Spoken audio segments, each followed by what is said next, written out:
Okay, so Lebron Lopez is a 6'5", 6'6" wing. Although ang listed height niya sa Japan B League ay 6'4" lang, hindi ko alam kung ano yung totoo. He's an athletic wing from the Philippines who played college basketball for UP. He was part of the Gilas Youth and Senior pool at an early age. Actually, nakapag-debut na siya sa senior men's team noong 2021. And isa siya sa mga young players natin, na promising young players natin na pwede natin magamit sa national team maybe down the line. Kasi nga eligible na siya to play as a local. So, Francis Lopez or Lebron Lopez. Na-sign siya for the Overtime Elite or OTE noong 2021 but dahil sa mga visa issues, hindi natuloy yung pagpunta niya sa States para maglaro para sa Overtime Elite, which is sobrang sayang kasi ang laking part sana yon ng development ni Lebron Lopez.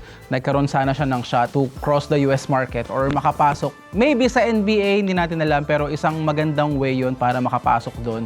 Pero unfortunately, yun nga yung mga nangyari. So he had to return to the Philippines program and then he committed for the UP Fighting Maroons in 2023. And yun nga, like I said, currently he's playing in the Japan B League for the Nagoya Fighting Eagles. Ang current stats niya for the 2025 to 2026 season ay 7.6 points per game, 3.8 rebounds in 18.5 minutes of playtime. So that's not bad. Hindi mo pa siya masasabi na superstar numbers. I think at this point ng career ni Lebron Lopez, he's still developing. He's still very raw.